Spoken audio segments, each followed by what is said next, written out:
Hi, I'm Tiffany, and today I'm going to be showing you my favorite whole food, plant-based chocolate chip cookie recipe.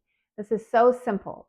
Now, I often make this on the weekends. I don't usually make it during the week. This is a Monday, and I'm making it for the video, so I'm sacrificing for you all. I'm just going to have to eat some of these cookies later. That's a good excuse for me. But while we make the cookies, I'm also going to be sharing how and why I quit sugar. So I'm going to be kind of like one of those magazines in the checkout aisle where they talk about all you need to be healthy and lose weight. And also, here's a giant dessert that looks delicious. I'm going to be that today. However, this recipe has no refined sugar in it. Instead, we're going to be using maple syrup to sweeten the cookies. And like I say, I eat these maybe once a week or twice a week on the weekends as a little bit of indulgence. So yeah. So here's what we're going to do today. I'm going to have the recipe link in the description. So if don't worry about it if you're not catching all of the measurements and all. So I'm going to use a cup of oat flour in a medium bowl. And instead of buying oat flour, I just use my tiny food processor to grind up the regular rolled oats. It's way, way cheaper. Now, my food processor doesn't get it as fine as, say, like Bob's Red Mill. That's fine. It's a little bit like a 70s hippie made these cookies.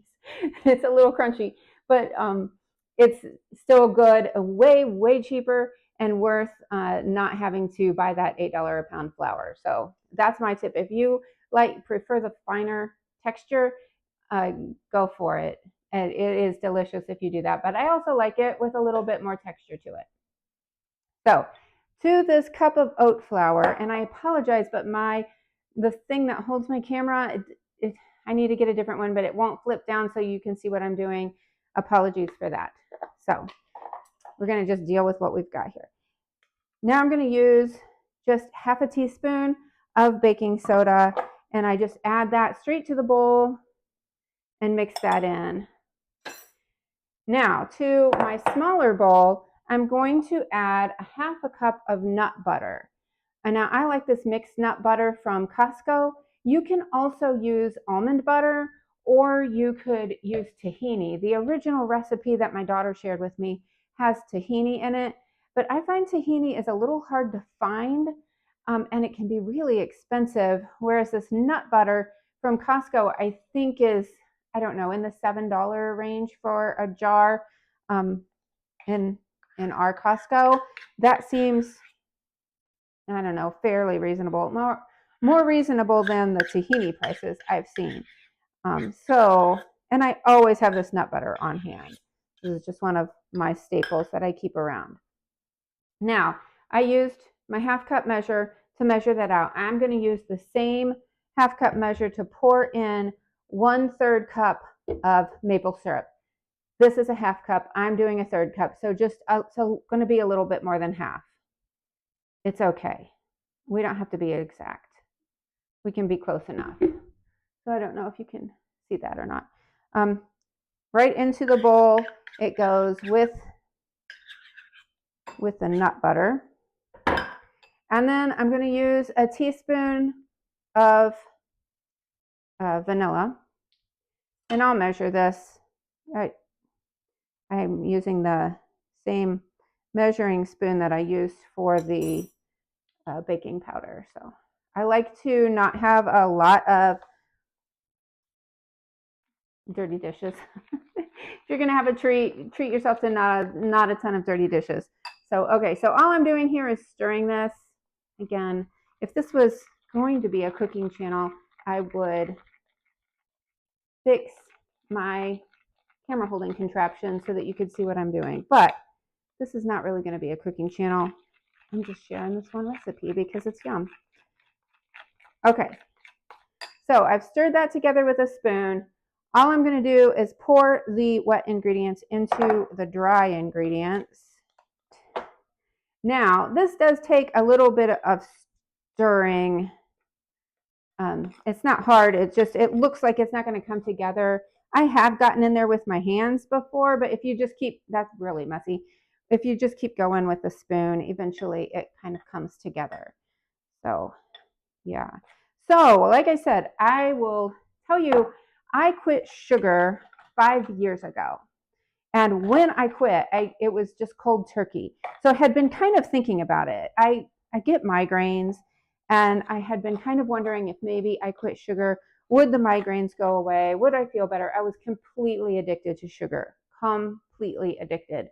I, I ate a lot of sugar, and I knew it was a problem. So I didn't want to have to give it up. In fact, I don't know if you've ever listened to Gretchen Rubin and the Happiness Project, but she talks about moderators versus abstainers. So a moderator is somebody who is able to have a lot of that stuff around, and they can moderate on their own. Like my mother-in-law has Hershey bars stashed literally all over her house, which is wonderful. She doesn't have a problem. Like she can leave them there and not eat them. I don't know. My husband is the same way. He just can moderate himself.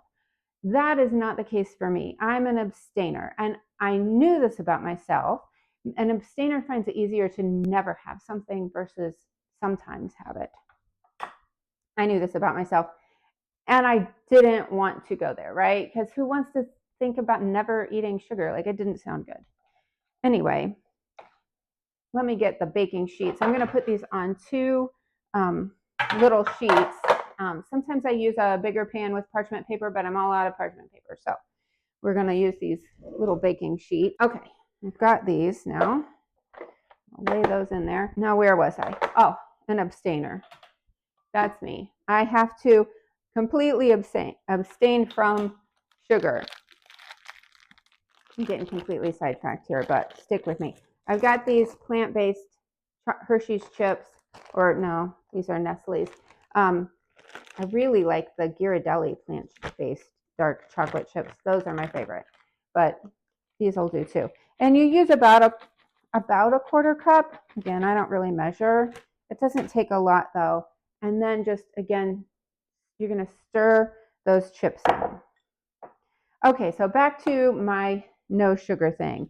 5 years ago, I had been thinking about this. I'd been wondering if it would help my migraines.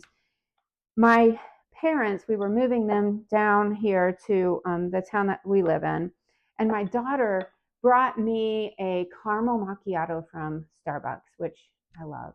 So good. And I sucked that down. It was a hot day in July. I sucked down that caramel macchiato and had an instant migraine. That was it.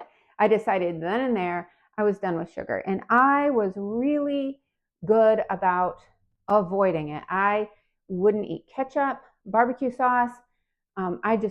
Because I knew for me, I had to completely remove the sugar from my life in order to get past this sugar addiction that I had. Okay. Now, the next step is we're going to use a little cookie scoop to scoop this dough out onto the trays. So there's one. I'll keep going and keep talking about my sugar thing. So I noticed pretty quickly that after I gave up sugar, it wasn't that I felt better. And sadly, it didn't get rid of my migraines, although I didn't get migraines from a sugar rush anymore. But I still did get migraines. However, I just didn't feel bad anymore. You know how if you overindulge, you just feel bad? It's not a good feeling. I didn't have that anymore. And so what I also noticed, and this was the biggest benefit for me personally in giving up sugar, I didn't have to keep debating with myself. So how it would work was all day, every day, I would bargain with myself. Well, if I have one cookie or one sweet thing now, can I have another one later? Or, well, I had one earlier. If I just have one now, maybe I can have one more later and it will be okay. Or maybe if I go for a walk, or it's okay because we're all going out for ice cream. And so that's like a social thing. And so I can have that. But I was always negotiating with myself constantly. I did not like doing that. And when I gave up sugar, because I was no longer eating it, that all went away. And it was peaceful in my head. I didn't have to wonder, can I eat this or can I eat that? I just don't. I would just tell people, well, I don't eat sugar now because it gives me headaches. And so, there was a little bit of, not everybody was happy with that decision. Sometimes if you go somewhere and they have dessert and they want you to eat it, it's not always the most social thing to do. But it's okay. Everybody got over it and it works for me. Now, after I had been sugar-free for probably a year, we went plant-based about 6 months after that. I started experimenting with adding a little bit of sugar back into my life. And I will say that, it was small amounts. We had started buying ice cream, and I was eating that more frequently than I should have. It was plant-based ice cream made with, I think, cashew milk. I don't remember anymore. But after a little while of that, I decided that wasn't really good for me either. I didn't feel good eating it, so I cut all of that out again. Now here we are with these cookies, which I now have 1.5 trays of cookies. What I'm going to do now is hit them all with a little bit of kosher salt. I had to put my salt in a mason jar because the box was like, I don't know, something happened to the box. It wasn't good. So I'm just going to take a little sprinkle and sprinkle the tops of all of these with salt. Okay, I've got the cookies all done, ready to go in the oven. They bake at 400 degrees for 12 minutes, and we'll get those out when they're ready to get out. So back to the sugar thing. Now where I'm at now, I feel like I've completely broken my heavy addiction to sugar. So I don't have any sugar in my coffee. I don't have any cream either. I just drink it black, which is weird. I don't, I've been drinking coffee since I was 10 years old, usually with lots of milk and sugar. So it's very strange. I just went to black coffee. It's good. It's completely fine for me. I don't, like I said, I very rarely ever eat ice cream. Every once in a while, like maybe every 6 or 9 months, we'll go out with friends and I'll have some ice cream. Every once in a while, I might have a little bit of somebody's birthday cake or a special dessert. It's really not very often. These cookies, like I said, I've kind of gotten into the habit of having these about once a week, sometimes twice a week, but usually just once, usually just on the weekend. I don't eat the whole batch by myself. I love that it just makes a very small amount. So that's the sugar thing. I just went cold turkey. I'm very happy with that decision. So if you're thinking about it, give it a try. I mean, you really don't have anything to lose other than feeling bad. But maybe you're like me and you're just completely addicted. Maybe you're not and you're a moderator. And oh my goodness, I think that you guys have a much better, a much better temperament, I guess, for things than that. I think it would be much more fun to be a moderator, but that is not my reality. So we will check back in here in a few minutes when the cookies are done baking. All right, our cookies are done. I just pulled them out of the oven. So here's what they look like. They are delicious. They are a little bit sweet and they have that little bit of salt on the top. So it's just wonderful. It's a nice little bit of chocolate. It's such a good snack to me. And no processed sugar. So yes, we did use maple syrup in it. I am not a dietitian, so or nutritionist or anything like that. I'm just a regular person. So if I say this wrong, I don't know, Google it. But maple syrup, I believe, has a much lower glycemic value than like a white processed sugar does. So, and we also used a lot less of it. A regular cookie recipe for this much flour would, I think, have at least a whole cup of white sugar in it, if I'm remembering how I used to make those Toll House cookies, which Love those. But these are just as good. To me, they're better because after I eat these, I don't feel bad. I don't feel like I've overeaten. I just feel good. And to me, like I said, that's why I really like that I don't eat sugar anymore. I don't have to argue with myself. I don't have to debate with myself, bargain with myself, always trying to manage, should I have more sugar? Can I have more sugar? That just all went away. And now, like I said, it's been 5 whole years since I've really been sugar free. I would say 99% of the time I've been sugar free. Not to say that I haven't had sugar in those 5 years, because I have, but almost all of the time I am not having any. So after that, I've successfully broken that habit. And now if I do have a little bit of sugar, one, it tastes super sweet, almost too sweet. And two, because I've broken that addiction, I'm not having to debate with myself. It doesn't make me want to keep eating more, is what I'm trying to say. The addiction to it is gone. And I really, if I am going to have sugar, I want to make it worth it. So it needs to be something super special. If I eat something that I think, oh, it's just like, a lot of times I think it's just not worth it.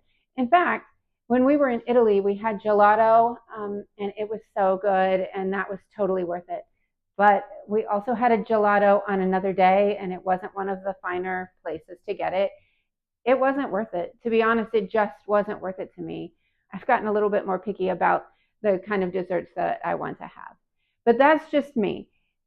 Like I always say, my family still eats sugar. I sometimes make things for them. I will buy them sugar. I'm not opposed to it. I'm not saying that anybody else needs to do anything. This is just what my decision is and what my results have been. So, all that said, I will have this cookie recipe in the description below, or linked to it somewhere. I may put it on my Eat at Home food blog, so that then it's real nice and easily printable. But here they are. I'm going to go make myself some iced coffee and have some of these on a Monday afternoon, which is not usually what I do. So thank you so much for watching this video. Somewhere around here, another video of mine will pop up, and I'd love for you to watch if you're interested. Subscribe, leave me a comment, all of that good stuff. Thank you.